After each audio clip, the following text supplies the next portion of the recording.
promesse suprême, il soutient ma foi. La sombre vallée n'a plus de terreur, n'a plus mon soleil. Je marche avec mon sauveur. Non, jamais tout seul. Non, jamais tout seul. Jésus, mon sauveur, me garde. Jamais ne me laisse seul. Non, jamais tout seul. Non, jamais tout seul. Jésus, mon sauveur, me garde. Je ne suis jamais tout seul. Oh, matinée,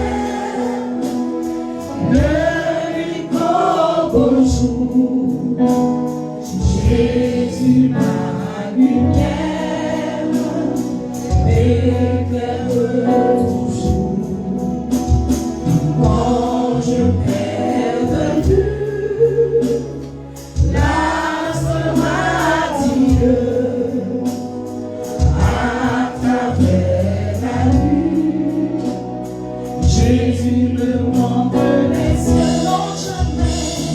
Non, jamais tout seul.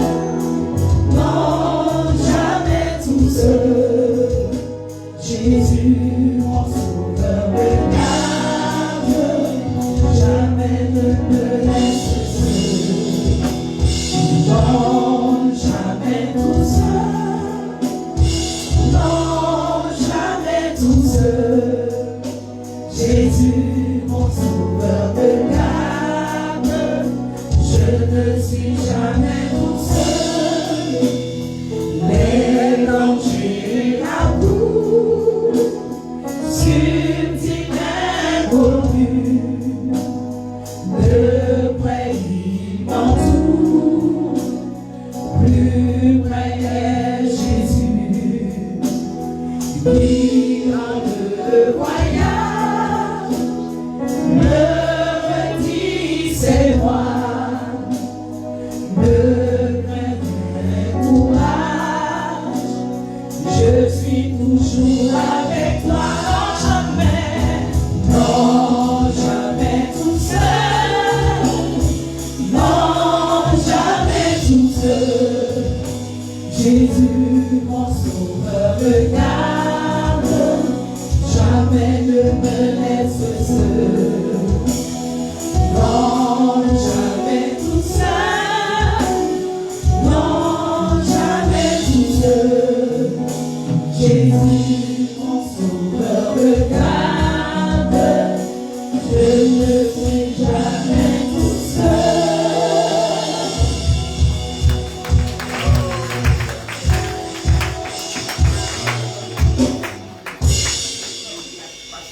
La raison pour ne pas que tu craignes, c'est parce qu'il t'aime. Il n'y a pas deux raisons.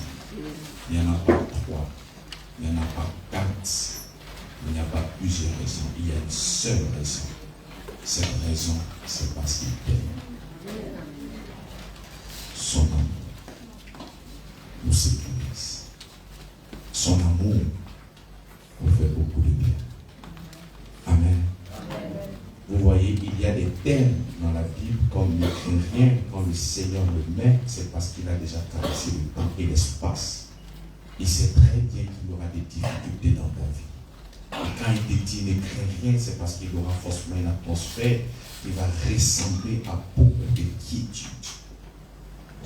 Et lorsque tu seras dans cette période, voilà pourquoi la Bible déclare que la parole de Dieu est esprit et vie. Amen. À n'importe quel moment, cette parole-là te parle à ton âme. Lorsque tu traverses des périodes difficiles dans ta vie, tu regardes la portion de l'écriture qui te parle à ton cœur. Ne crains rien. Amen. Et parmi ces mots, il y a aussi je ne t'abandonnerai point. Parce Parce que tu vas regarder qu'arriver un moment, c'est comme si on t'avait abandonné. Ton père peut t'abandonner, ta mère, tout le monde, sauf lui. Et dit, je t'abandonne. Et quand tu vas voir ta vie, ça va ressembler à beaucoup de personnes qui t'ont abandonné. Si tu es dans cette période, il faut savoir que lui, il ne t'abandonnera pas. Et aussi, il dit qu'il est fidèle. Et s'il dit qu'il est fidèle, c'est parce qu'arrivé un moment dans ta vie, tu es enfant de Dieu, tu crois en l'œuvre de la croix, tu crois qu'il est mort, tu crois qu'il est ressuscité. Les promesses de Dieu sont oui et amen. Mais quand tu regardes dans ta vie, les promesses ne sont pas encore manifestes. Il dit qu'il est fidèle. Alléluia. Parce que tu peux être là comme ça, mais Seigneur, je crois en toi. Seigneur, je crois en ton œuvre. Je sais que je suis juste, je sais que je suis sage, je suis héritier ou héritier. Je sais tout ça. Mais il y a comme une petite souffrance au-dedans de ton cœur. Parce que tu ne vois pas la manifestation de toutes ces choses-là. Laisse-moi te dire qu'il est fidèle. Alléluia. Il est fidèle. Même si tu crois qu'il est infidèle dans ton esprit, ce n'est pas ta manière de voir qui va qualifier le Seigneur. Lui, il est fidèle. Ça fait partie de ses attributs, la fidélité. C'est pour ça que lorsque nous recevons même le Saint-Esprit, parmi les fruits, il y a dedans la fidélité. Parce qu'il est fidèle, il nous communique cette fidélité. Bien aimé, je le sais au-dedans de moi parce que je suis un homme de la même espèce que vous. Il peut arriver par moments dans ton cœur, ah pasteur, je crois, tu m'as expliqué, tu m'as prêché la parole de Dieu, je crois au-dedans de moi, je crois qu'il est mort, je crois qu'il a été enseveli, je crois qu'il est ressuscité. La Bible déclare que je ne suis pas à la queue, je suis à la tête. Je suis béni de toutes sortes de bénédictions. C'est compliqué autour de moi. Et il y a comme une souffrance au-dedans de ton cœur. C'est pas que tu ne crois pas au Seigneur. Tu le crois. Mais ce goût d'inachevé crée l'amertume dans ton cœur. Parce que tu te dis dans le Seigneur où tu es. Parce que cette amertume, tu peux croire qu'il t'a oublié. Tu peux croire qu'il t'a délaissé. Tu peux croire qu'il est passé à autre chose. Et ça peut aller très loin. Tu peux même penser que c'est parce que tu as fait quelque chose. Mais il dit qu'il est fidèle. Amen. Il dit qu'il est Fidèle.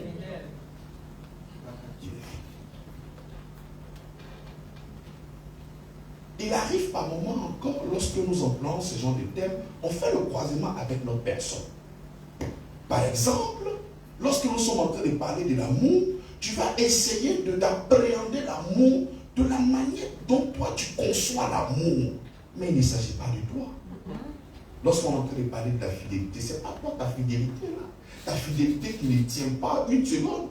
On ne parle pas de ça. Voilà pourquoi il y a comme un doute. Parce que tu essaies de regarder la fidélité de la manière dont toi tu es fidèle, soit à ton épouse, ou à tes enfants, ou à tes collaborateurs. Non, ce n'est pas de cette fidélité-là. Je parle d'une fidélité qui est sans faille. Et quand tu dis qu'il est fidèle, c'est qu'il est fidèle. Le problème, c'est que nous regardons Dieu avec notre cœur. Alors que le cœur de l'être humain, il est conditionné par un cœur de loi. Tu pourrais être fidèle à une personne, arriver un moment quand tu vois que la personne est comme ci, comme ça, toi aussi tu tournes le dos. Donc tu te dis, lorsqu'on te dit que Dieu est fidèle, c'est comme ça aussi qu'il est. Non. Non, il est fidèle à ses promesses.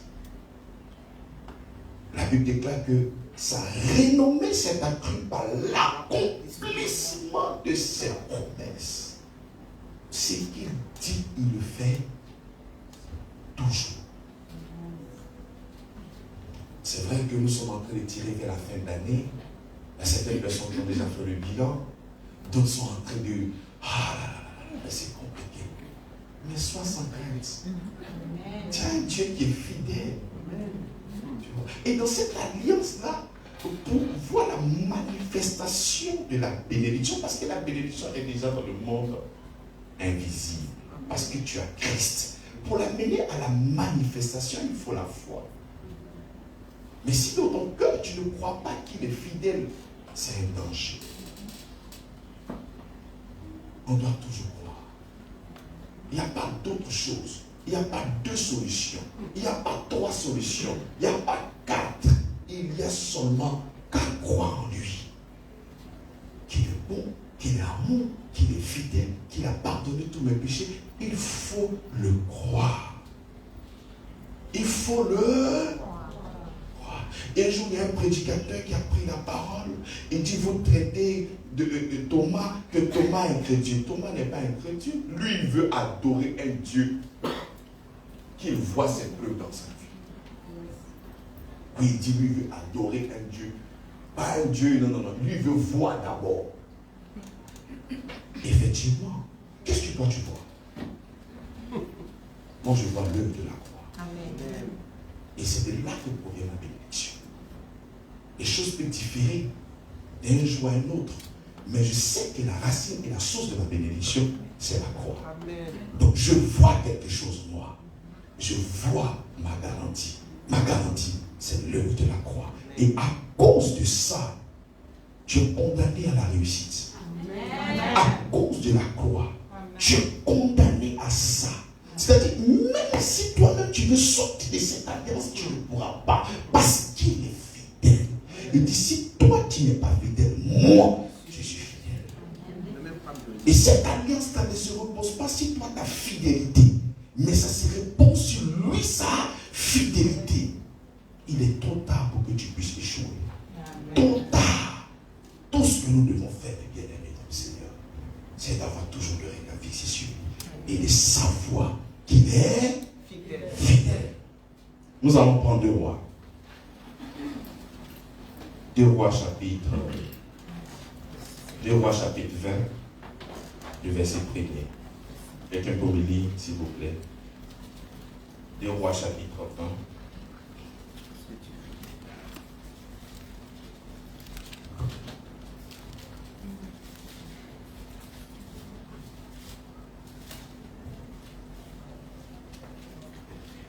On s'arrête au verset 6. 2 Rois chapitre 20, à partir du verset 1. J'ai lu la parole de Dieu. En ce temps-là, Ézéchias fut malade à la mort. Le prophète Isaïe, fils d'Amoz, vint auprès de lui et lui dit, ainsi parle l'Éternel, donne tes ordres à ta maison, car tu vas mourir et tu ne vivras plus. Verset 2. Ézéchias tourna son visage contre le mur et fit cette prière à l'Éternel. Ô Éternel, souviens-toi que j'ai marché devant ta face avec fidélité et intégrité de cœur, et que j'ai fait ce qui est bien à tes yeux. Et Ézéchias répandit d'abondantes larmes. Isaïe, qui était sorti, n'était pas encore dans la cour du milieu lorsque la parole de l'Éternel lui fut adressée en ces termes. Retourne et dis à Ézéchias, chef de mon peuple, ainsi parle l'Éternel, le Dieu de David, ton père. J'ai entendu ta prière, j'ai vu tes larmes. Voici, je te guérirai le 3e jour et je monterai à la maison de l'Éternel. Verset 6. J'ajouterai à tes jours 15 années. Je te délivrerai, toi et cette ville, de la main du roi d'Assyrie. Je protégerai cette ville à cause de moi et à cause de David, mon serviteur. Alléluia. Alléluia. Amen. Amen. Donc, voici le prophète Isaïe qui va voir qui? Le roi Ézéchias. Ézéchias est dans quel état? Il est malade. Il souffrait. C'est comme ça que tu peux être malade et tu ne peux que souffrir dans ta chair et même pleurer. Dieu va te pleurer. Il voit ta souffrance. Ne t'inquiète de rien. Alors, le prophète Isaïe, fils d'Amos, vient auprès de lui et lui dit, ainsi parle l'Éternel, donne des ordres à la maison, car tu vas mourir et tu ne vivras plus. Donc Isaïe vient dire au roi, mon roi, c'est bientôt, hein. Il va partir. Il va mourir. Le prophète est venu lui dire ça. Ézéchias tourna son visage contre le mur. C'est en ce moment-là où il n'y a plus personne devant toi. Tu ne peux même pas compter sur toi. Et ces personnes ne sont pas sur toi. Parce qu'il y a des problèmes où il n'y a que Dieu. Ce n'est pas un problème d'argent, c'est un problème de vieux des morts. Et c'est lui celui qui a le pouvoir de dire.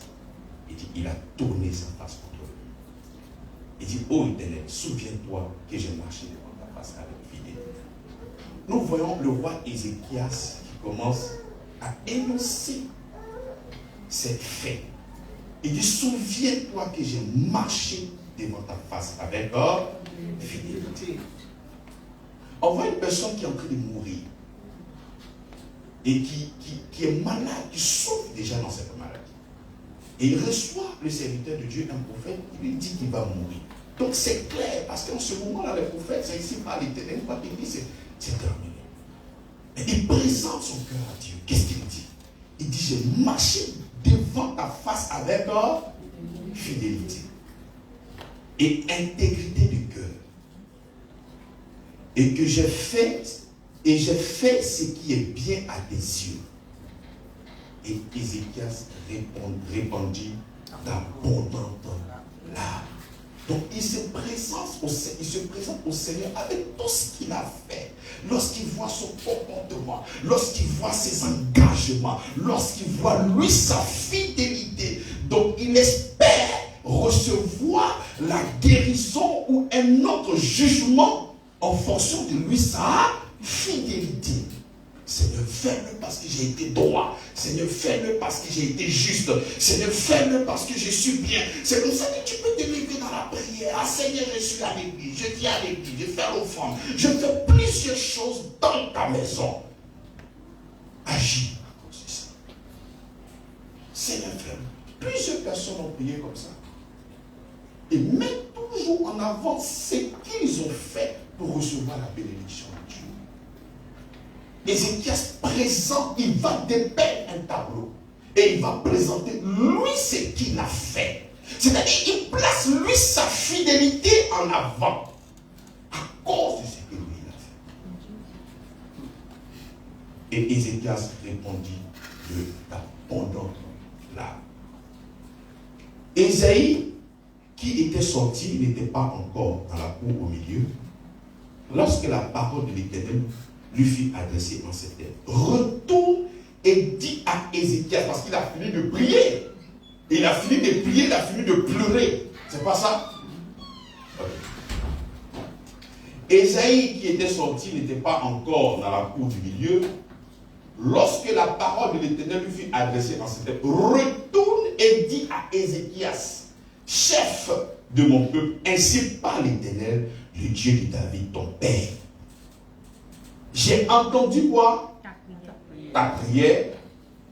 Et j'ai vu que tu es en Christ. Tu as peut-être une maladie en toi. Tu as peut-être un défi. À chaque fois que tu pries, Dieu entend ta prière. Il entend. Il ne faudrait pas croire, penser dans ton esprit que Dieu n'entend pas tes prières. C'est faux. Il entend et il voit aussi tes larmes. À chaque fois que tu verses des larmes, il voit. Donc si j'ai même cette habitude de vous dire de ne pas, si tu as envie de pleurer, pleure. Il n'y a pas de problème. Dieu voit tes larmes et il entend ta prière. Alléluia. Il dit, voici je te guérirai. Le troisième jour, tu monteras à la maison de l'Éternel. J'ajouterai à tes jours 15 années. Je te délivrerai, toi et cette ville, de la main du roi d'Assyrie. Je te protégerai, je protégerai cette ville à cause de moi. Heureusement pour Ézéchias que le Dieu est un Dieu d'alliance. Sinon ces pleurs et ces prières-là n'allaient pas les justifier. Tu peux pleurer, il n'y a pas de problème. Tu peux faire tout ce que tu veux. Mais le Dieu que nous sommes en train de vous présenter ici chaque dimanche, c'est un Dieu d'alliance. C'est un Dieu qui agit en fonction de son alliance et non en fonction de ce que toi tu fais. Donc tu peux venir présenter plusieurs choses devant le Seigneur. Seigneur, je fais ci. Si même Dieu voulait éprouver Ézéchias pour ce qu'il disait, on allait trouver qu'il mentait. Mais Dieu ne prend pas appui sur ce qu'il dit. Dieu ne prend pas appui sur ce qu'il a fait. Mais Dieu prend appui parce que c'est un Dieu d'alliance. Prenons Deutéronome, chapitre 7, le verset 9.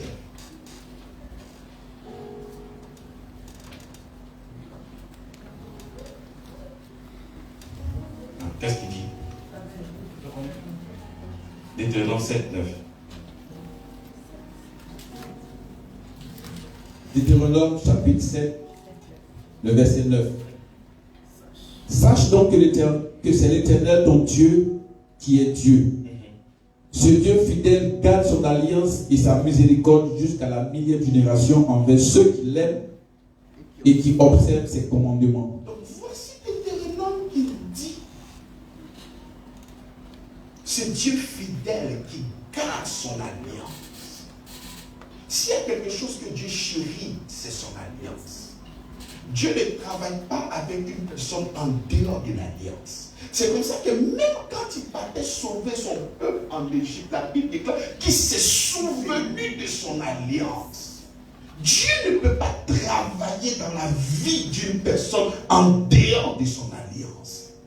C'est impossible. Tout se trouve dans l'alliance. C'est dans ce pacte qu'on a signé là-dedans. C'est là-bas que nous avons tout. C'est pour ça que lorsqu'on vous dit que vous êtes possédé, dites attendez, j'ouvre mon cahier de l'alliance. Alléluia. Pour savoir si dans l'alliance là, la possession m'appartient. Si tu ne vois pas dans l'alliance que la possession t'appartient, il faut dire ça. Ce n'est pas ma part. Ça ne m'appartient pas. Non, tu ne vas pas réussir. Ah bon? Attends, 2 minutes. J'ouvre le cahier. Nous avons un Dieu d'alliance. Donc il faut regarder dans ton alliance pour savoir si ce qu'on t'a communiqué t'appartient. Et si tu vois que ça ne fait pas partie du cahier des charges, il faut lui dire que ce que tu viens de dire là ne m'appartient pas, ça appartient à une autre personne.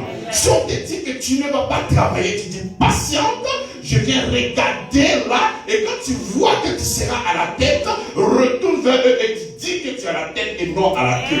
Parce que ce Dieu-là, il est fidèle à son alliance. Il n'est pas fidèle à moi, il n'est pas fidèle à mon enfant, mais il est fidèle à son alliance.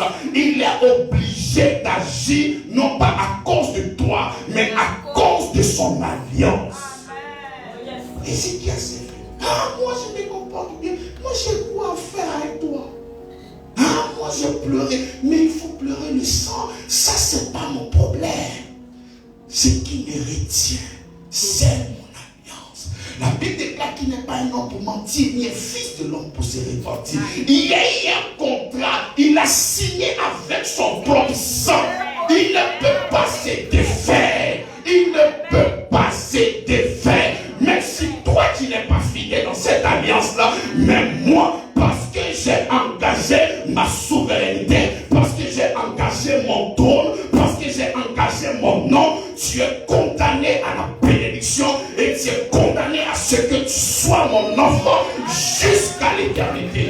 C'est une question d'alliance. C'est pas une question de comportement, mais une question d'alliance.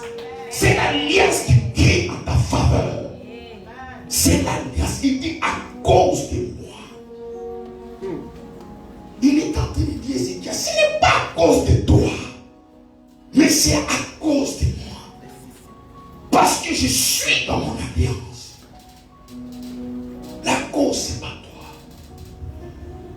Donc ne fais jamais le croisement sur toi. C'est lui. Tu es là, tu souffres. Ah, est-ce que je vais guérir? Est-ce que j'ai bien prié? Est-ce que j'ai bien parlé? La guérison là, tu l'auras. Pas à cause de ce que tu fais, mais à cause de Jésus-Christ. Voilà pourquoi lorsque tu es en train de prier, présentez l'alliance. Présentez l'alliance. Seigneur, la Bible dit, il faut présenter toujours l'alliance. Arrêtez de présenter ce que vous faites à l'église. Ce que vous faites à l'église n'est que la réponse à son amour.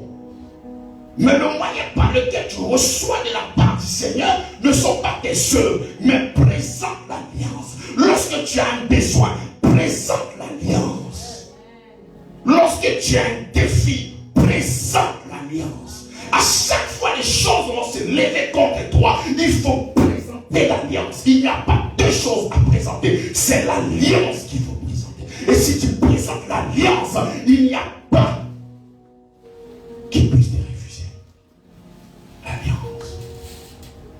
Il dit à cause de moi, parce qu'il ne ment pas à cause de toi. Pas à cause de toi, mais à cause de lui, parce qu'il est Dieu et il demeure. Quels que soient les résultats, il ne peut pas changer. Il est fidèle à son alliance. Il dit, à cause de moi, vécu, et à cause de David. Il va aller maintenant dans la profondeur pour comprendre. Parce que Ézéchias va parler de son comportement, de sa conduite, sa prière, ses pleurs. Le Seigneur va dire à cause de moi et à cause de David. Mais pourquoi David? David est le arrière-grand-père d'Ézéchias. Cette alliance-là, pourquoi moi je vais te guérir? Pourquoi je vais rajouter 15 autres années à ta vie? C'est à cause de l'alliance que j'ai tissée avec David. C'est à cause de lui, pas à cause de toi. Il a promis quelque chose à David. Il a prophétisé, il lui a donné des bénédictions. Et ces bénédictions-là, Dieu tient à sa parole. Il tient tellement à sa parole que lorsqu'il agit, ce n'est pas à cause de ce qu'il voit. Sinon, s'il devait considérer ce qu'il voyait, jamais il allait obtenir quelque chose de sa part. Mais il prend toujours appui sur l'alliance qu'il a tissée avec son serviteur pour te bénir. Regardez le fils de David, Salomon. Dieu va faire une promesse. Lisons la promesse. 2 Samuel chapitre 7, le verset 16.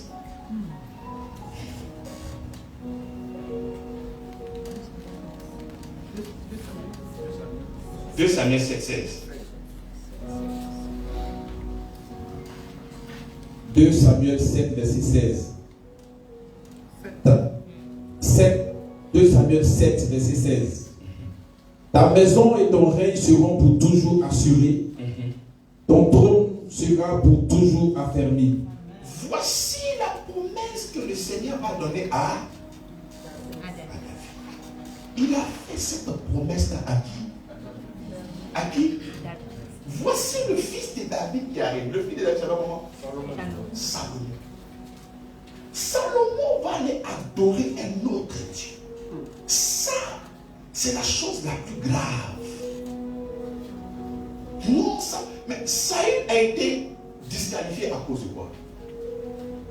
Parce qu'il n'a pas attendu Nathan. Lui-même, il a pris les animaux pour aller faire le sacrifice. Il avait toujours le crainte de Dieu. Pourquoi Saül encore a été disqualifié?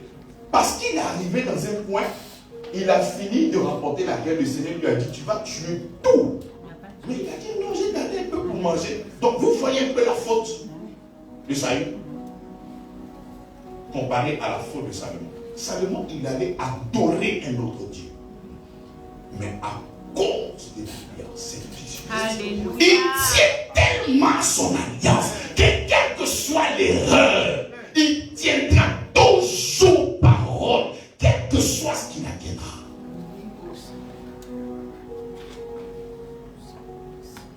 Il n'a pas enlevé le trône. Alors que Le trône était dans la famille d'Israël. Normalement, c'est Jonathan qui devait prendre. Mais ils ont délocalisé le trône là, ils ont enlevé ça de sa famille pour le mettre dans une autre famille. Mais lui, il est venu adorer un autre Dieu. Mais ça, c'est grave. Mais à cause de l'alliance, à cause de ce qu'il a promis à David, le Seigneur ne pouvait plus jamais révéler sur sa parole.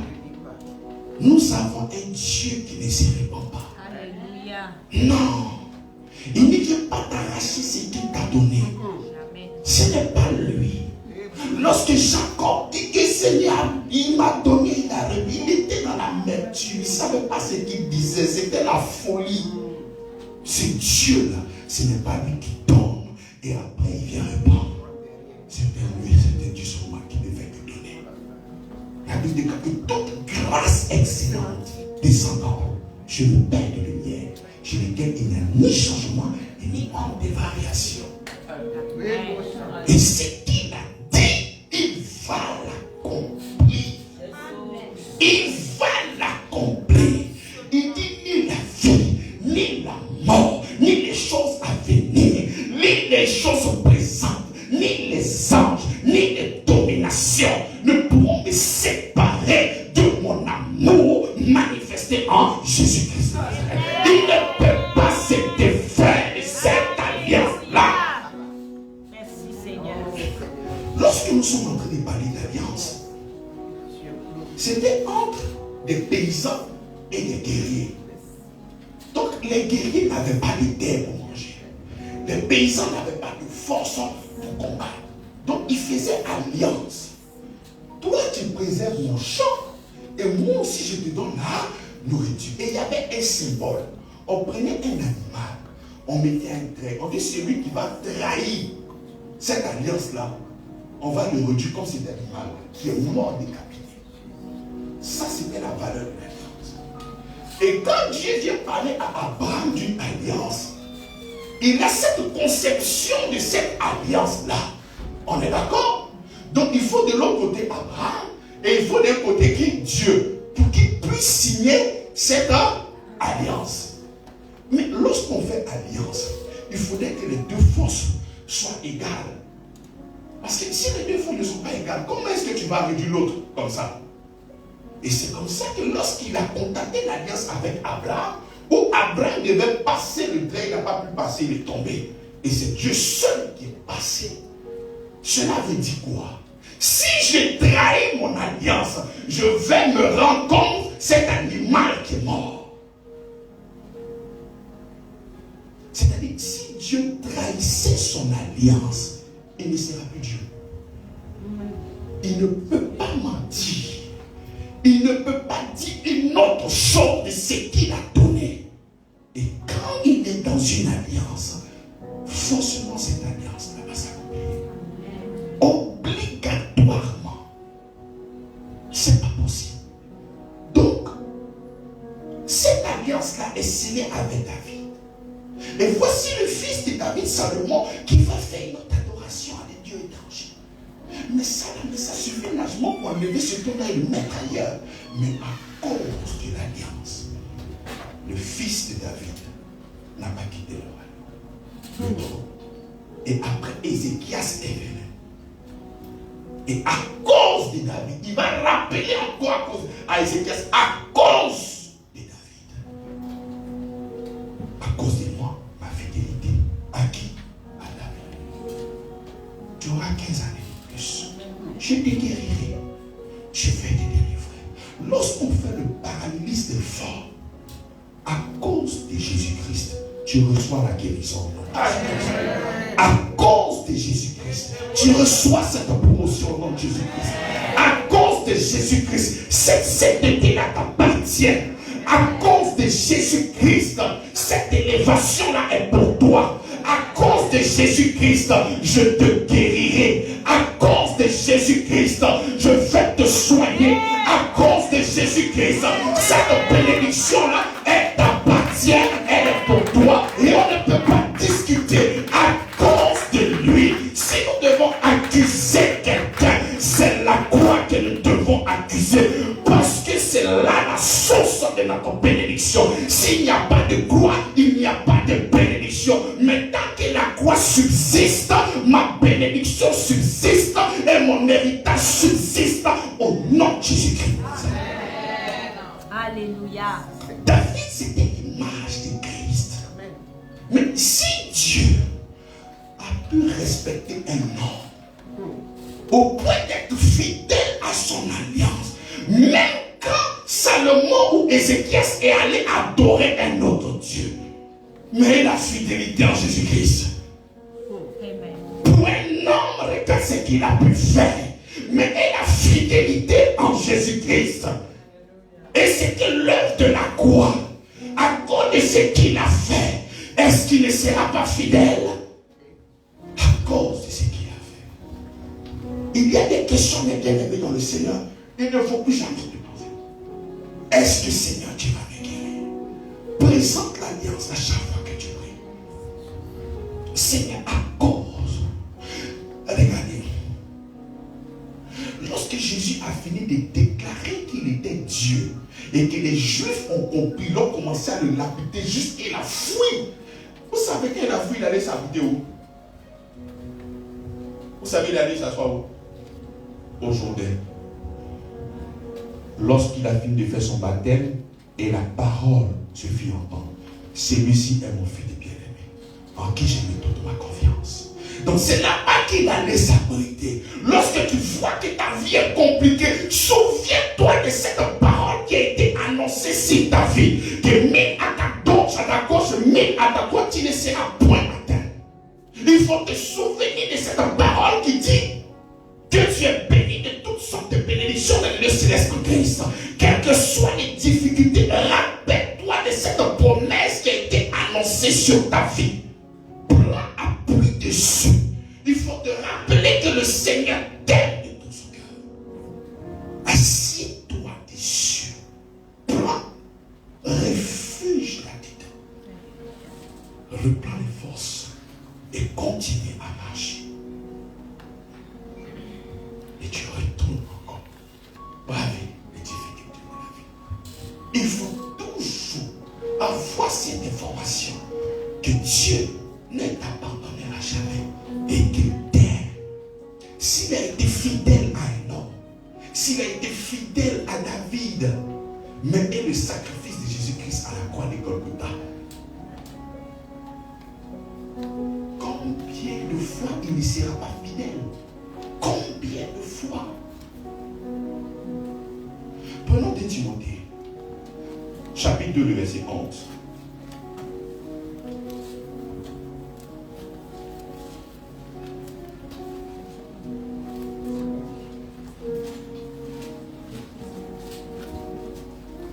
De Timothée 2, 11.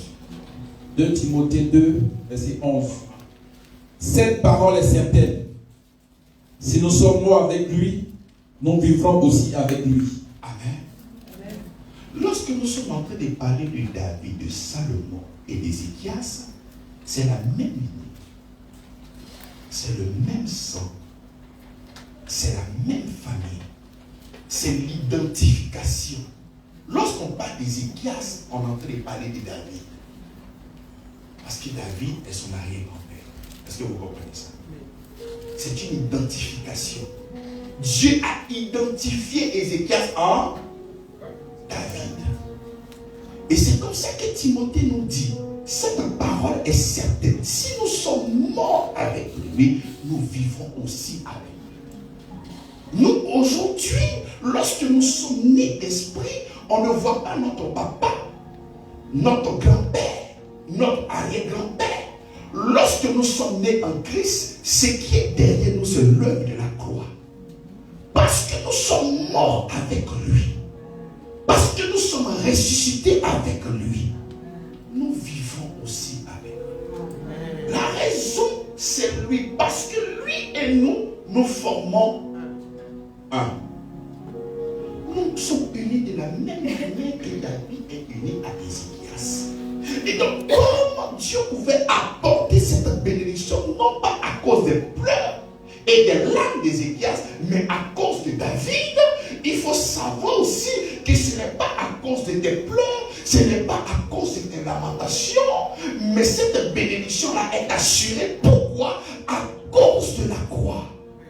Parce que nous sommes avec lui. Nous vivons aussi avec lui. Bien aimé, toutes ces paroles-là nous sont données pour que nous puissions avoir une foi ferme et une confiance absolue en l'œuvre de la croix. Lorsque Dieu nous voit, Dieu ne nous voit pas nous, mais Dieu voit le sacrifice de Jésus-Christ à la croix, ce qui expie tous tes péchés. Et quand il te voit juste, il te voit saint et il te voit parfait. Il voit son alliance déposée sur ta vie. Et parce qu'il tient à son alliance, parce que c'est un Dieu d'alliance, mais tu ne pourras que subir l'alliance. Et cette alliance-là te concerne. La bénédiction. Cette gloire-là t'appartient. Cette élévation t'appartient. Cette guérison t'appartient. Et toutes ces choses-là t'appartiennent. Il dit cette parole est certaine. Si nous sommes morts avec lui, nous vivons aussi avec lui. Laisse-moi te dire, Dieu ne va pas te bénir à cause de ton obéissance. Non. Dieu n'a pas délivré Ézéchias parce qu'il était pieux. Dieu n'a pas délivré Ézéchias parce qu'il pleurait beaucoup. Non. Dieu ne va pas agir dans ta vie à cause de toi, ta fidélité. Dieu ne va pas agir dans ta vie à cause de ton obéissance à toi. Prenons 2 Corinthiens, chapitre 10, verset 5. Les gens viendront te dire que tu ne pourras pas évoluer. Les gens vont te dire que ça sera difficile pour toi d'avancer dans ta vie. Les gens vont venir t'annoncer plein de choses. Et laissez même ces paroles-là pénétrer au-dedans de toi. Au point où tu arrives maintenant à être imbibé de ces paroles-là et de commencer à déposer ta foi là-dedans. 2 Corinthiens chapitre 10, verset 5. Dis quoi? 2 Corinthiens 10, verset 5. Nous rabaissons les raisonnements et toute hauteur qui s'élève contre la connaissance de Dieu et nous amenons toute pensée captive à l'obéissance de Christ. Les gens vont se lever contre toi pour dire que tu ne pourras pas évoluer. Les gens vont se lever contre toi parce que tu as fait ci, tu ne pourras pas évoluer. Tu ne pourras pas faire ci, tu ne pourras pas faire ça. La Bible déclare que nous renversons toute pensée, nous renversons les raisonnements et toute hauteur qui s'élève contre la connaissance de Dieu et nous amenons toute pensée captive à l'obéissance de Christ.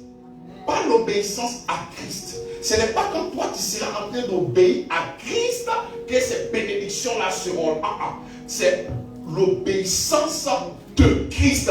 Parce que lui, il a obéi à la parole. Toi, tu ne pourras que subir. Tu ne pourras qu'être victime de sa bénédiction à outrance. Parce que ce qui fait que nous sommes bénis, c'est ce qu'il a fait lui. Parce que toi, tu feras. Ce que lui, il a fait, Jésus-Christ à la croix de Golgotha. Le diable viendra toujours montrer tes impairs, montrer ta vie, montrer tes défauts. Parce qu'il te fera croire que la plateforme sur laquelle Dieu se tient pour te bénir, c'est ce que toi tu fais. Alors que non, la Bible déclare que nous renversons les raisonnements et toute hauteur qui s'élève contre la connaissance de Dieu. Et nous amenons toute pensée captive à l'obéissance de Christ.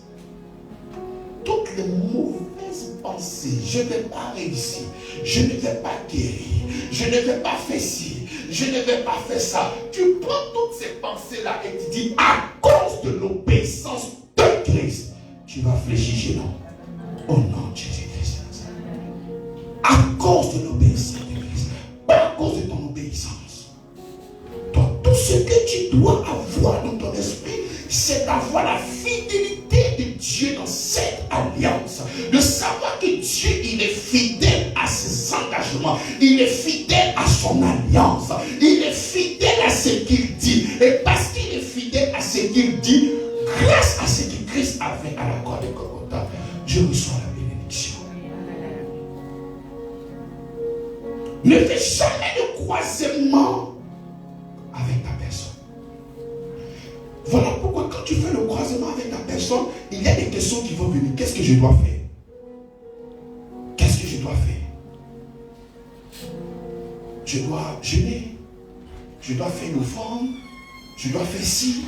Je dois faire ça. Afin d'obtenir quoi que ce soit. Non. Il faut savoir que le moyen par lequel Dieu te donne toute chose, c'est l'obéissance de Christ. Pas l'obéissance à Christ, mais l'obéissance de Christ. Parce que lui, il a été obéissant. Parce que lui, il a été obéissant. Le résultat de cette bénédiction-là, Dieu te l'envoie. Voilà pourquoi nous sommes bénéficiaires et récipiendaires de sa grâce. Tout ce que le Seigneur il a fait pour toi, il a fait pour moi.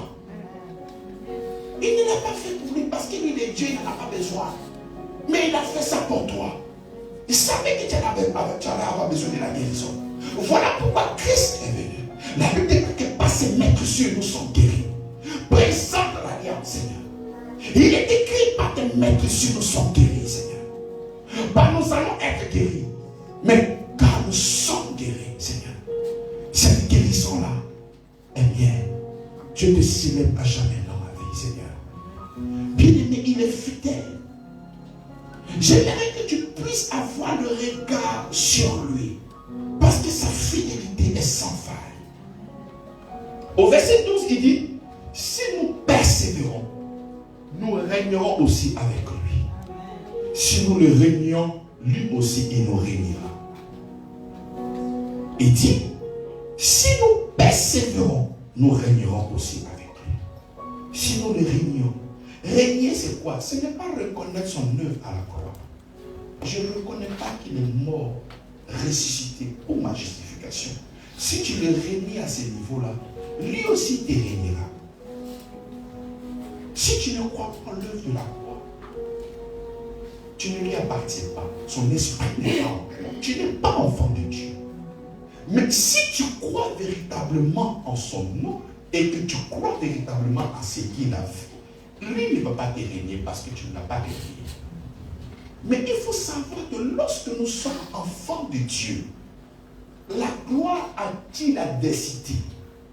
La bénédiction attire pas seulement que la gloire, mais aussi la densité.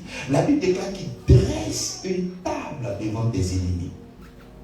La bénédiction des services sur une table des ennemis sont de l'autre côté. Ils ont l'information. Lorsque le choix est posé sur Joseph, ses frères vont le vendre. Ils vont d'abord le jeter dans le trou.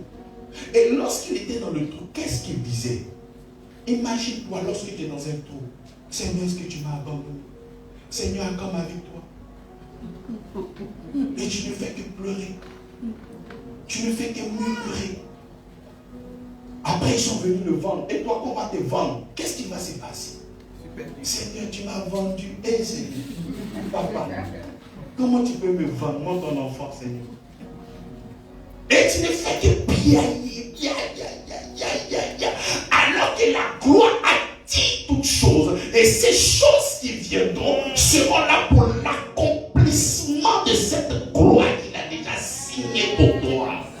Donc tout ce qui vient, prends-le avec action de grâce. C'est une formation, c'est une maturité, c'est plusieurs ans que tu dois avoir pour que tu sois affermi à toute éventualité. C'est une formation de commando.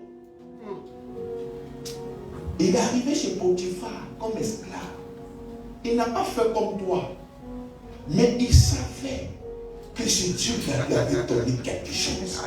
Donc, quelle que soit la condition, tu prends bien de 10 000, tu marches dessus, tu tournes le billet, mais il ne perdra jamais sa valeur, c'est toujours 10 000. Donc, quel que soit, Joseph avait cette conscience-là que tu m'as donné un songe. Et je sais que ce songe-là, tu vas le réaliser. Donc, quelle que soit la condition, il ne pouvait que persévérer dans ce qu'il a reçu. Il est arrivé chez Potiphar. Si c'était serait toi là, tu allais commencer à pleurer du matin au soir, même travailler, mais tu n'allais pas faire. Peut-être le gars qui t'a acheté, il a été chassé même. Il a commencé à travailler au point où Potiphar a vu que l'œuvre de ses mains était bénie. Il a fait rentrer Joseph dans sa maison. Joseph est arrivé dans sa maison. Sa femme a vu Joseph faire les femmes. Elle veut récupérer le mango. Il dit, il ne veut pas. Il dit, il ne veut pas. Tu vois, les gens qui disent que la grâce pousse les gens au péché, c'est un mensonge. Parce que lui, il était dans la grâce, mais il n'a pas cédé à la femme de Potiphar. Ils l'ont foutu en prison. Imagine-toi. Hey Seigneur, petit pain que tu m'as donné là, tu es venu reprendre encore. Hey Seigneur, je suis encore retourné en prison. C'est comme ça que tu ne fais que parler. Tu n'as pas un arrière-plan. Le Seigneur qui t'aime, le Seigneur qui est fidèle à son alliance, et que toutes ces choses qui sont en train de venir sont en train de t'accompagner dans la gloire. Amen. Tu ne sais pas, mais tu n'as que la bouche pour pleurer, pour critiquer, pour insulter, pour douter. Tellement que tu es incrédule. Il arrive en prison, il a commencé à ordonner la prison. Mais si c'était toi, tu es en train de faire funérailles, saut, c'est rempli, deuxième saut, tu pleures, alors pasteur, c'est comment ça ne va pas. Mais lui, il arrive là-bas, il ne cherche pas à pleurer. Il réorganise quoi? La prison. Et pendant qu'il est en train de réorganiser la prison, il sait qu'il a le don de l'interprétation. Voici deux gars qui viennent, qui ont fait derrière. Toi, tu as reçu le don d'évangélisation. Tu as reçu le don de chant. Parce que tu ne vas pas à la bénédiction, c'est moi, il ne te sert plus. C'est bon. Je ne te sers plus. Je suis assis, je suis fatigué de te servir. Depuis que tu sais là, j'ai gagné quoi? Joseph n'a pas dit ça. Il savait que son Dieu était fidèle. Il a exercé encore son don dans la prison. Il a continué à servir Dieu. C'est ça qu'on appelle la persévérance. Toi, tu veux la gloire et tu ne veux même pas que les fourmis viennent te toucher. C'est quoi ça? Il dit toutefois, si nous persévérons, pas de persévérer, il y a des difficultés, mais il faut avancer. On n'est pas là tous les jours en train de pleurer. Toi, tu pleures, tu vas abandonner. Non. Joseph n'a pas abandonné. Il a continué. Du tout, il est devenu premier ministre. Amen. Donc tu vois que tout ça c'était un Dieu qui est fort, un metteur en scène. Il a créé tout ça parce que quand Égypte allait venir voir Jacob, j'ai l'honneur de solliciter de votre bienveillance, l'obtention de votre fils afin qu'il vienne régler des économies dans mon pays. Comment est-ce qu'un gars qui n'est pas égyptien va devenir premier ministre? Si ce n'est pas de passer par la prison pour devenir président. Mais toi, tu ne fais pas la prison. Mais Jésus a reçu le nom élevé au-dessus de tout nom. Mais avant que son nom soit haut là, il est passé où ça? Il est venu en deçà de l'humanité. Devenu même esclave pour obéir. Mais toi, tu ne veux pas ça. Non, je veux seulement la joie. Je ne veux pas les difficultés. Non. Mais c'est faux. Le Seigneur lui-même, il n'a pas échappé à cette règle. Les souffrances et les coups présagent la gloire qui est à venir. Parce qu'il est fidèle. Voilà pourquoi lorsque les difficultés arrivent, je prends appui sur la fidélité et je sais qu'il est bon et que toutes ces choses-là concourent à ma bénédiction et à mon positionnement. Mais on pleure.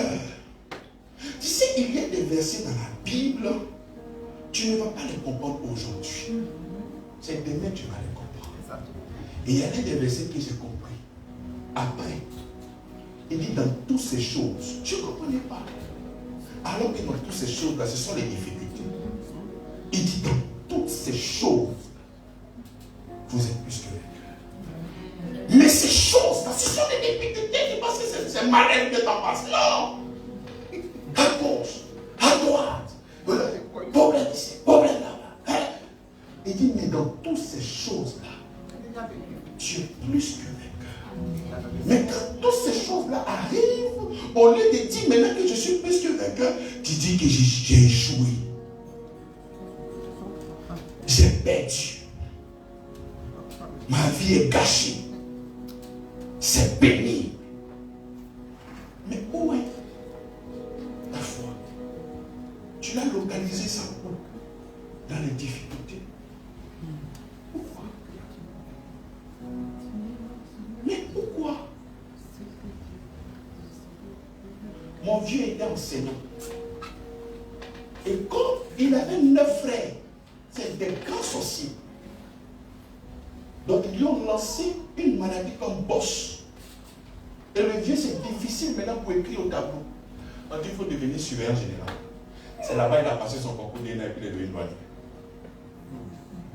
Donc, où le diable envoie la malédiction, Dieu transforme ça en bénédiction. Alléluia. Mais toi, tu commences à pleurer. Waouh, waouh. Il faut arrêter de pleurer. Il faut croire la parole. Tu réagis avec efficacité. Tu ne crois pas. Qu'est-ce que tu veux qu'on fasse? Petit problème arrive, tu dis, hé, non. Il dit, dans toutes ces choses, vous êtes plus que vainqueurs. Qu'est-ce que c'est? Il dit encore pour te rassurer, il ne permettra pas que tu sois tenté au-delà de tes forces, parce qu'il sait que tu as des limites. Il connaît ton niveau spirituel. Il connaît ce qu'il a déposé en toi. Il sait qu'est-ce qui peut te faire fléchir. Il dit qu'il ne permettra pas que tu sois tenté au-delà de tes forces. Donc quand il voit un problème qui arrive, il faut savoir que tu es fort spirituellement. Parce que le Seigneur ne permettra pas ça. Et avance. Mais le problème arrive, tu pleures. Quand tu pleures, tu n'es pas en train de confesser qu'il est fidèle. Tu es en train de dire, Seigneur, tu es fidèle. Dieu est fidèle. Il y a des choses, bien aimées, il faut éviter, c'est pas bon. Il faut toujours croire en ce qu'il a fait. Il dit, si nous persévérons avec lui, est-ce que tu persévères? De toi à moi. Hein? Il faut laisser les gens qui sont à côté là, les gars. Est-ce que tu persévères? Est-ce que tu persévères? Ah, Dieu est bon, le soir il est méchant. Ou bien pour ne pas dire ça, tu ne parles pas. Mais ton cœur est témoin. Ton cœur témoin. Est-ce que tu es persévérant? Il dit, c'est pas moi. Il dit, si nous persévérons, nous régnerons aussi avec lui. Est-ce que tu persévères? Lorsque les choses sont difficiles, je sais que le Seigneur est fidèle. Quel que soit, je sais que le Seigneur est fidèle. Je sais qu'il est fidèle. Je sais qu'il est fidèle. Et tu verras cette fidélité là. Mais est-ce que tu le proclames? L'Ancien Testament est bourré d'exemples et de preuves de la fidélité de Dieu. Et des personnes qui n'avaient pas l'œuvre de la croix, qui n'avaient pas Jésus-Christ, mais ils avaient cette capacité-là à faire des déclarations extraordinaires. On voit un gamin qu'on appelle, c'est David, non? Il voit Goliath. C'est-à-dire, toute l'armée de Saül a reculé. On dit non, on ne peut pas attaquer Goliath. C'est pas possible. David vient. Il dit, moi là, je vais descendre ça. Pourquoi? Parce que lorsque j'étais dans la bergerie, il y a un loup qui est venu pour moi. J'ai dit, c'est ça que j'ai retiré. Donc, il sait que le Seigneur est avec moi. Lorsqu'il le déclarait, il ne déclarait pas sur lui sa force, mais sur le Seigneur qui est avec lui. Il dit, moi je vais descendre ça. Ah bon? On vient porter des armures. Il dit, mais ça là c'est lourd. Mais pourquoi tu veux me donner d'autres options? L'option que le Seigneur m'a donnée là me suffit largement. Je n'ai pas besoin de ça. Les gens qui vont vouloir toujours venir vous donner des choses. Non, je n'ai pas besoin de ça. L'œuvre de la croix me suffit largement. Je n'ai pas besoin d'autre chose. Et payer sa guerre. Non, non, Jésus-Christ me suffit. Et il est parti devant lui. Et il a fini avec Goliath. Lorsqu'une difficulté se présente dans ta vie, qu'est-ce que tu te dis c'est une opportunité? Parce que tu auras cette capacité à dire que c'est une opportunité lorsque tu vas déclarer de ton cœur que Dieu est fidèle. Il est tellement fidèle que je crois que l'obstacle ne pourra pas me vaincre. Et c'est comme ça que tu vois le problème en opportunité. David va demander si je descends en Goliath, qu'est-ce que j'ai? C'est-à-dire qu'il ne crée pas sa vie, il dit qu'est-ce que j'ai? C'est un opportuniste. Qui a dit qu'opportuniste ça c'est péché? Il faut se positionner dans la vie. C'est comme ça. S'il gagne là, il gagne quoi?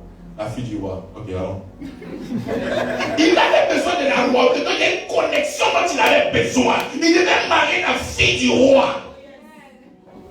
La fille du roi. Dans cette pièce, je me donne ton royaume. Tu n'as rien compris. Allons-y. Et puis terminer avec lui. Mais quand une difficulté se présente devant toi, qu'est-ce que tu dis? Seigneur, hey, j'ai fait comment? Pasteur, allô? Hey, ma vie est compliquée, pasteur. Pourtant, le passé, c'est très mousse ici. Pas de la foi haute, pas de la foi, mais floco. Tu fais une autre dose. Le pasteur, il est comme toi. Ce que je te sers là, c'est ce que je prends, c'est pour ma propre vie. C'est le même médicament que tu utilises, que j'utilise, qui est la parole de Dieu. Il n'y a pas autre chose. C'est la même Bible que j'utilise à la maison pour mes défis. Il faut croire. Si ce n'est pas croire, là, tu vas faire quoi? Tu vas faire quoi? Il faut avoir confiance. Si tu ne veux pas avoir confiance, il faut accomplir les 613 lois. Il faut choisir, tu peux avoir. Hein? Mais croire quoi c'est le problème? Et tu crois jusqu'à. Arrivé au moins, tu dis non, c'est tout. Non, c'est compliqué, pasteur. Je crois jusqu'à ça ne va pas. Non, on n'est pas encore fatigué de croire, on croit toujours. Lorsque Dieu va donner la prophétie en Genèse, Genèse a écrit 1400 ans avant que Jésus-Christ ne vienne.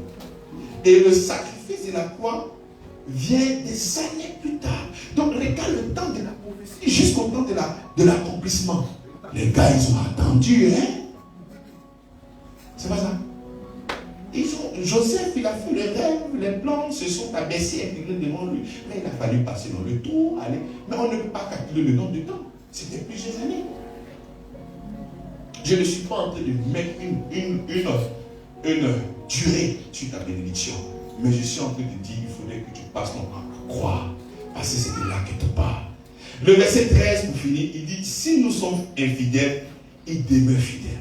Dans cette alliance-là, si nous sommes infidèles, lui, il est fidèle. Voilà pourquoi ton salut ne se repose pas sur tes épaules. Parce que Dieu sait que dans ta marche, il aura beaucoup d'infidélité. Voilà pourquoi le salut repose sur ses épaules. Il dit, si tu es fidèle, lui, parce qu'il est déjà dans cette alliance avec toi, comme Ézéchias qui a été fidèle, comme Salomon qui a été fidèle, mais moi, le Seigneur, je serai fidèle. Tel que j'ai été avec Ézéchias, tel que j'ai été avec toutes ces personnes-là, j'ai été toujours et je serai encore fidèle, même si toi tu n'es pas fidèle. Car il ne peut se régner lui-même. C'est ce que j'étais en train de dire à la table. Dieu ne peut pas se régner lui-même. Ce qu'il a dit, il va forcément l'accomplir. Et lorsque la parole de Dieu dit par exemple, je suis la tête et non jamais à la queue. Tu le dis, n'est-ce pas? Mais arrivé un moment, toi-même, il faut être sérieux. Il faut être sérieux avec ta propre vie. Est-ce que tu as déjà essayé de te mettre à la tête de quelque chose? Il faut toi-même. Ce n'est pas seulement que des discours. Dans le domaine d'activité où tu es, est-ce que tu sais toi-même d'aller encore plus loin? Est-ce que toi-même tu essaies d'innover? Parce que ce n'est pas seulement que parler. Je suis à la tête, il y a la tête, il y a la... Oui, il n'y a pas de problème spirituellement, tu as la tête, mais physiquement, quels sont les pas que tu poses? Il y a des gens qui réfléchissent. Il y a des gens qui réfléchissent. Vous savez que lorsqu'on reçoit un objet ici, qu'on le commercialise, c'est sorti peut-être 2-3 ans. Dans d'autres pays, depuis longtemps. Toi, tu n'as pas d'information. C'est comme ça qu'il faut passer ton temps. Parce que l'imagination est déjà en toi. Il faut chercher à pouvoir créer Parce qu'il est en toi pour apporter des choses pour que les gens puissent s'emporter. Être commerçant, c'est avoir la primeur. Quand tu as l'information et que tu commences en premier, rapidement tu es multimillionnaire. Jusqu'à ce que d'autres personnes viennent te copier. Mais tu as des talents, tu ne cherches pas à innover, tu ne cherches pas à apporter une touche, tu ne cherches pas à créer quelque chose de plus excellent, mais qui est toujours au même niveau, tu ne cherches pas à aller. La Bible déclare que lui vient te rendre capable. Donc quand toi-même tu cherches à aller très haut, il te rend encore capable. Mais si tu cherches à aller très bas, il te rend aussi. Quand tu cherches à aller très bas, il te rend aussi. Si je vais être paresseux, il te rend aussi. Tu vas bien être paresseux. Et puis tu as dormi et puis la galère va te surprendre comme ça. Il te rend capable. C'est-à-dire, c'est lui qui est ta force. Mais voilà pourquoi lorsque tu déclares de mauvaises paroles, les paroles mauvaises là, arrivent dans ta vie. Mais parce que Dieu a tout mis en toi. Il te rend capable d'aller très loin. Très loin. Arrête de beaucoup dormir. Cherche, crée des imaginations.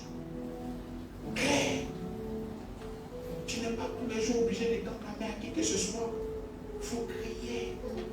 Dieu bénira l'œuvre de tes mains. Cette grâce-là est déjà avec toi. Il faut toujours croire. Il faut toujours croire. En 2007, j'étais encore dans ma formation de transit. Il y a un gars qui m'a demandé est-ce qu'il peut faire sortir un conteneur. J'ai dit mais ça c'est un petit problème. Non, ça c'est quoi? À longtemps ici dans le milieu. Pour lui maintenant dans le port, pour aller chercher comment on fait. À gauche, à droite, il marche, il vient ici. Mais c'est comme ça. Mais on te demande, ah non, il ne s'est pas fait, tu sais que je viens de commencer, donc j'attends un peu. Ah d'accord, il n'y a pas de problème. Mais qu'est-ce que ça ailleurs? Ça, ce n'est pas un mensonge. Qui a dit que ça c'est un mensonge? Ça, c'est la foi. Ça, c'est pas un mensonge, mes enfants. C'est la foi. Qui a dit que c'est un mensonge? C'est pas un mensonge. C'est la foi que tu mets en exergue. C'est ça. Moi, je demande, tu dis non, je suis humble, c'est qu'il ne peut pas faire ou pas qu'il peut faire. Ça, c'est pas l'humilité, c'est pauvre d'esprit. C'est pauvre d'esprit. Un jour, j'étais en train de chercher des marchés, et puis j'étais au bord du couteau, et j'ai arrêté une voiture avec une plaque étrangère. Le gars pensait qu'il me connaissait, je l'ai arrêté. Il dit non, tu n'as pas besoin d'être transité, quand il voit ta plaque, là, il m'a rien comme ça, le gars, ce n'est pas fou. Je l'ai arrêté, il voit que ta plaque, là, si tu n'as pas besoin, il était dépassé, puis il est parti. Mais il faut chercher. Il faut chercher. On ne dit pas que tu n'as pas la capacité d'être où tu as la maison, mais quelqu'un t'appelle pour un marché. Mais tu es valide. Sors. Va chercher. Est-ce que ça en a besoin de mener par là pour ça? Frappe. Il faut toujours frapper. Son alliance là, il dit qu'il bénira l'œuvre de tes mains. Il n'a pas dit qu'il bénira l'œuvre des mains de ton voisin pour que ton voisin puisse te donner l'argent ou que ton voisin puisse te donner le crédit. Il dit qu'il bénira l'œuvre de tes mains.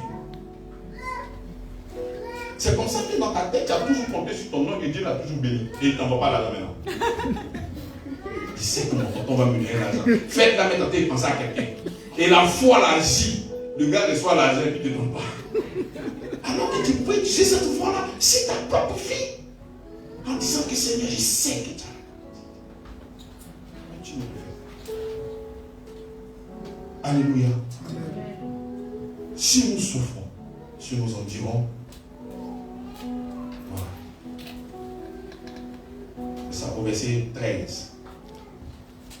Si nous sommes infidèles, il demeure fidèle, car il ne peut se régner lui-même. Bien aimé, pour clôturer, j'aimerais que tu saches une chose. Le Seigneur, il est fidèle. Il ne prend pas appui sur ce que tu fais pour te bénir, mais il prend appui sur l'œuvre de la croix. C'est ce que Jésus-Christ a fait à la croix de Golgotha. Personne ne doit t'enlever cette parole-là dans ton cœur. Je t'en supplie. Tu peux oublier tout, sauf ces genres de paroles. C'est comme ça que tu auras toujours la force de pouvoir parler à ton Père, afin de pouvoir recevoir quelque chose de sa part. non pas à cause de toi, mais à cause de Christ. Parce que si tu mets toujours à cause de toi, il y aura quelque chose dans ton esprit pour dire que regarde ce que tu as fait, c'est pour ça que tu ne pourras pas avoir. Regarde ce que tu as fait. Non, c'est à cause de Jésus. Et lorsque nous sommes en train de parler comme ça, on n'est pas en train de dire que faut mal te comporter. Hein? Je ne t'ai pas dit ça. Hein? Je suis en train de dire le moyen par lequel Dieu t'exauce là, ce n'est pas ce que toi tu fais. Mais cela ne veut pas dire, bon, comme le pasteur a dit que, bon, ce n'est pas mon obéissance, c'est l'obéissance de Christ, c'est que je vais vivre comme je veux. Ce n'est pas ce que je suis en train de dire. Oh. Je ne t'ai pas dit ça. Amen. Amen. Ou bien, ce n'est pas ce que je t'ai dit. Je t'ai dit le moyen par lequel Dieu t'accepte là. C'est ce que Jésus-Christ a fait. Parce qu'il est tellement parfait. Donc il ne peut pas considérer toi tes œuvres, mais il considère ses œuvres. Cela ne veut pas dire va voler. Cela ne veut pas dire il faut mal te comporter. Amen. Mais nous comptons uniquement que sur l'œuvre de la croix, le Seigneur bénit sa parole. Merci Seigneur. Merci pour ta grâce. Au nom du Seigneur. Amen.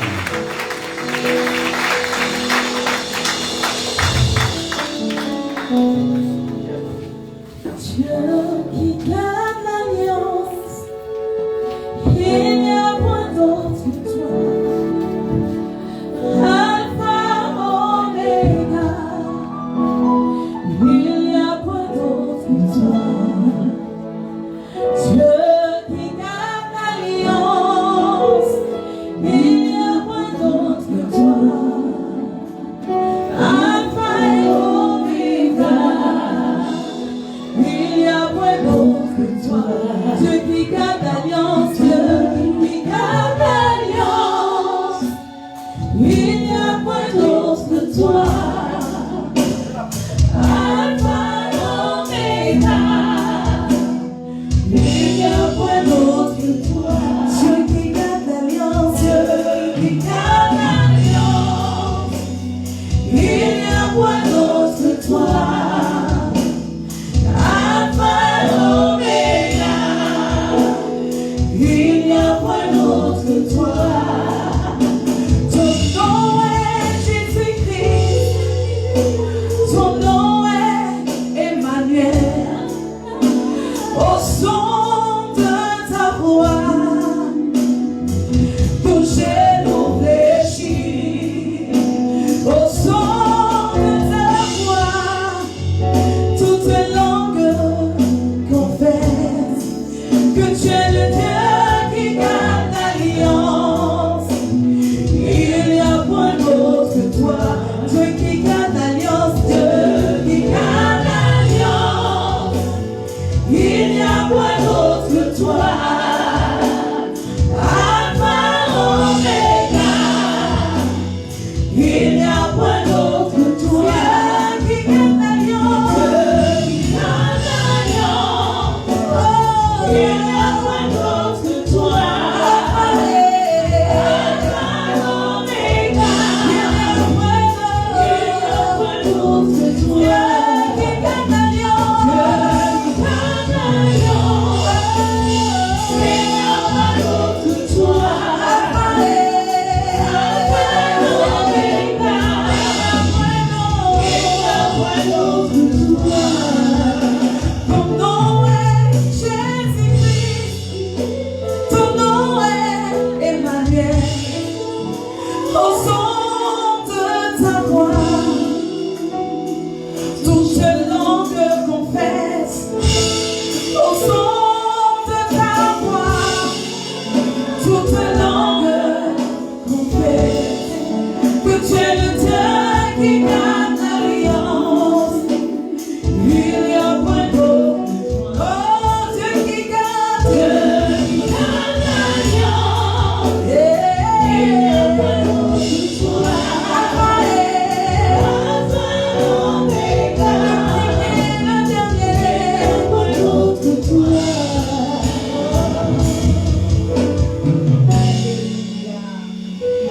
Dieu qui garde son alliance. Alléluia. Nous allons dire merci à Dieu pour cette parole, pour cette